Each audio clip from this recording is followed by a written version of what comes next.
there were hidden negotiations. And you know who was representing the Bolshevik Party? Namely, Joseph Stalin in these negotiations. The man who is demonized as idiot, and you know what stupidities are. Let's say, spread on his others. He had political wisdom and courage to go even into such, let's say, interesting answers, which was very helpful for the revolution. And we can say, to a certain extent, that also the great October Socialist Revolution had an element very similar to the revolution in Portugal in 1974, which, as you know, was arranged by the Communist Party, led by legendary Álvaro Cunhal, and the group of patriotic, let's say, enlightened officers.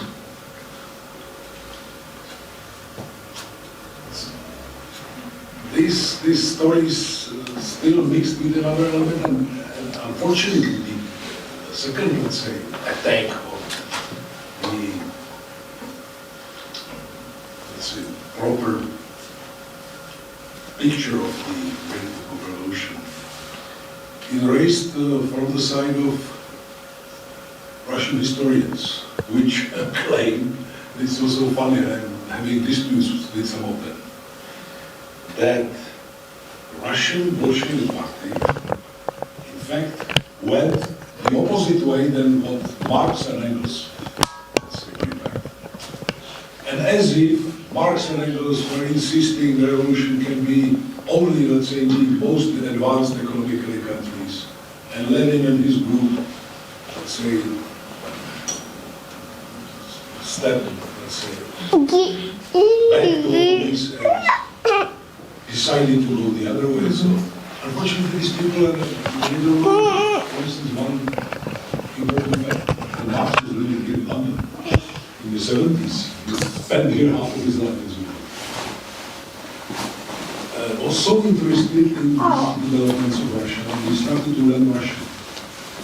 He was reading why. He wanted to read statistical abstracts and, let's say, similar serious sources of Russia is developing.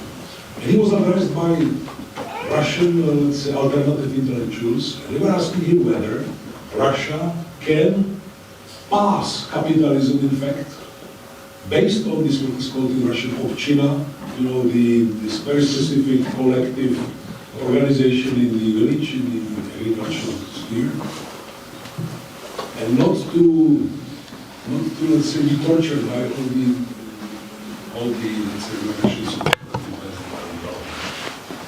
and Marx wrote them that yes, it is possible, provided the revolution is led by a proletarian revolution, which is going to have necessary.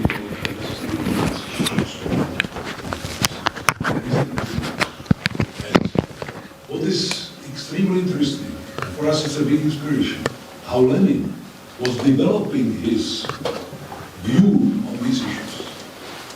At the end of the 19th century, he wrote a famous book, The Development of Capitalism in Russia. And there he was claiming, yes, that we should do our best for that capitalism comes, develops in Russia, say, shows all his contradictions, and only afterwards we can move further. But during the first Russian Revolution, the years 1905 up to 97, he got a new, let's say, experience, and extremely was capable to convert it into the change of strategy and tactics of Bolshevik Party. And exactly this, let's say, brought the victory, the capability to address the majority of working people which were in the countryside. Most of them were, let's say, low education. They were, how do we call it in English? Illiterate. Illiterate, yes. I'm sorry, time to time losing certain words. And I need souffleur. So that was another big inspiration for us. Why? Because today the chances to move towards socialism would, let's say, be available in totally different conditions than it was in the past. And we should be capable to creatively develop that, let's say, that capital with small c, which we got from Marx, Engels, Lenin, and other, let's say, people. Another stupid distortion of everything consists in that as if Stalin diverted from the politics of Vladimir Ilyich Lenin. Another stupidity. He developed the same path, and he, let's say, creatively further developed it in this situation when, as you know, Russian Bolsheviks went for the October Revolution deeply convinced that just after there will be a continuation in Germany and other European countries. It was quite a legitimate expectation. Unfortunately, in none of these countries there was a party comparable to Russian Bolshevik Party. With all my sympathies to Rosa Luxemburg, for instance, which was a great woman, big theoretician in economic sciences and so on. Have you read their speech in the first Congress of the Communist Party of Germany around Christmas in 1918? It's difficult to say, but I must say it. There was no strategy, no tactics. It was simply a speech about the now workers will take power.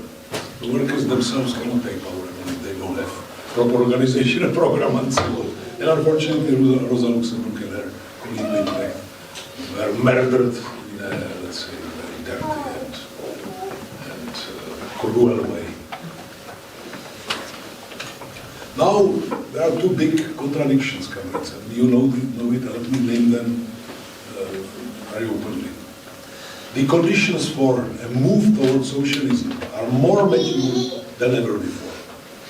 Capitalism is in a stage when really nothing is sold as it should be, let's say from the position of the majority. But unfortunately, the subjective factor of that move beyond the horizon of capitalism are weaker than ever before. That's a horrible contradiction. And secondly, now people who are proletarians objectively represent a bigger part of the society than ever before. Even IT guys, I mean, are also proletarians, many of them, and so on. But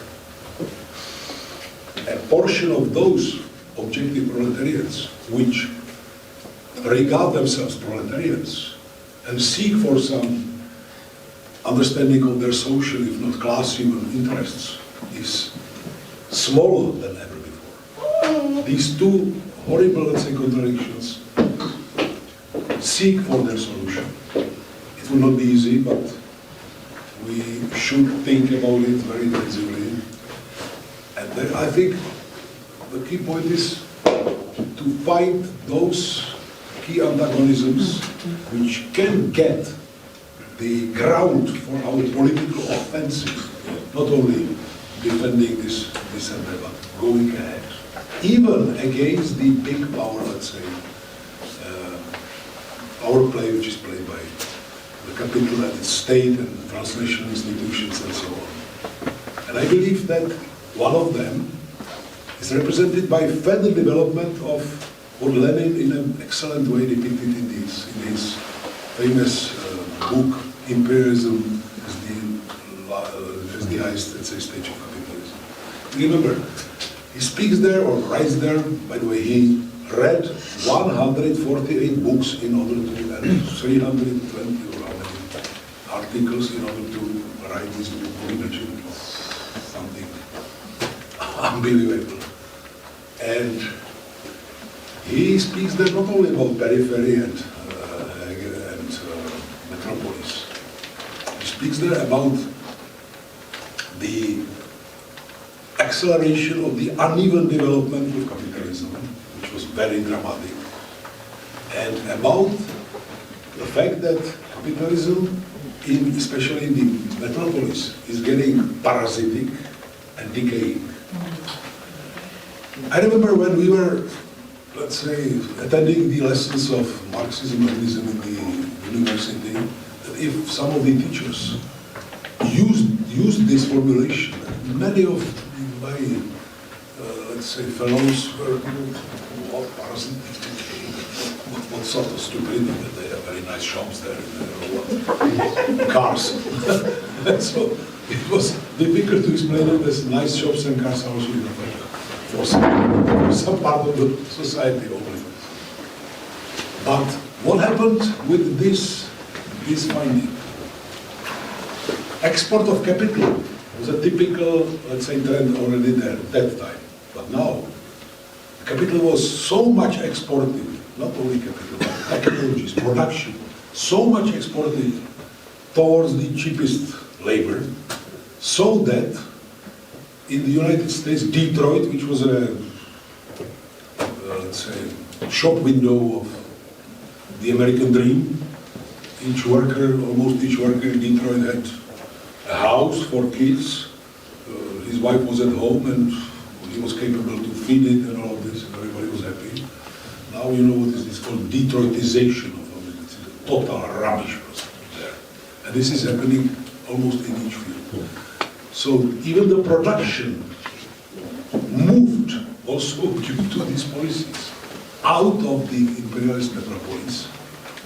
And where is the economic, let's say, background or ground or power, how to call it? It's in the countries which are called by Vladimir Putin and Sergei Lavrov the countries of world majority, global majority. They are out. They are in the, as they call it, in the east and in the south. They are not as it was in the past. By the way, the story of the military conflict in Ukraine is a very interesting, let's say, proof of all of this. If Russia can produce 3 times more ammunition for artillery than the whole collective West, it shows what I'm speaking about. And for us, there is a big topic: how to react on these new crossroads. We know that in Russia there is a capitalist system which is not very friendly to quite many, let's say, people, socially, still. I know that Putin, let's say, got it from the past in a horrible way, is somehow improving it and so on, cannot be done immediately and so on, but there is still oligarchs there, which are very rich. It's disgusting to see certain things like this. Why to hide it? It's a capitalist society. But still, objectively, the state policies of Russia, not speaking about China, for instance, are creating a new balance of power. And we should benefit from it, not in an opportunistic way. Should catch this opportunity and work with it. For all of us, the more BRICS would move ahead, economically, geopolitically, militarily, though it's not a military organization, but there are other organizations like Shanghai Organization of Cooperation and so on. The more, let's say, they proceed, and the more they withstand the pressure of the US and their satellites, the bigger the space for left-wing progressive forces globally, including Britain and Czech Republic and so on. So we should find our proper approach towards this new big chance, very big chance. What are the other opportunities? I think one of them consists in this unprecedented level of parasitism, which is visible in all the Western countries, European, Euro-American civilization, including, for instance, the Czech Republic. We have 84 billionaires, I mean in Czech crowns, which own almost 20% of all the assets. 84 billionaires. These people stole what we had before, collective investments. They did not create a single anything. I'm always asking, do these people, did they bring any innovation? What the classics of bourgeois economy are claiming, that profit is, let's say, a remedy for the risk. You come and you develop something new and you are risking, and you may win or you may lose. They could not lose because they were not doing anything like this. They're only stealing. And this element is converting into visible antagonism even for the people who are not left-wing oriented, who inherited all these illusions about November Revolution, velvet, finally freedom, and I don't know what. And now they see, even if they are not workers, proletariats, if they have small companies, so they are permanently beaten by this parasitic layer of the society. Moreover, obviously by foreign capital. And in the countries like the Czech Republic, it's very apparent. Believe me or not, we were economically very advanced country before the coup in '89. We were playing an active, sovereign role in what I'm calling the Champions League of global industry. Champions League. I cannot now spend so much of your time by enumerating in which fields we were among, let's say, the top players. We had absolute, let's say, capability of the country to feed itself, except of oranges and bananas, lemons, which you can hardly, let's say, plant. You can, but it costs money. You should use electricity and so on. Now, we have the lowest, let's say, portion of our consumption created at home. And we are tortured by chains like Tesco from here and like Walmart. And they are playing with us really a colonial game. And they buy something for 10 units and they sell it for 16. And nobody can, let's say, do anything with this so far. I think that an anti-parasitic let's say, front is another big chance. And I think we should prepare it much more analytically and conceptually. For countries like the Czech Republic, not so much perhaps in Britain, it's the big chance which was depicted already by Lenin in his thesis on national and colonial and national item or issue or question, which he presented to, I think, the second Congress of Comintern, where he has the following, let's say, line. The more the country is under the pressure, dictate of foreign capital, the more the communists should address their policies to all those who are suffering, including small capital, including, let's say, national capital and so on. They should get the speakers of all these people. They should get the navigators of joint struggle against. They should create also the organizational forms for it and so on. I'm a member of a party which I'm proud for, let's say, certain stages of our history. You may remember it. At the end of the Second World War,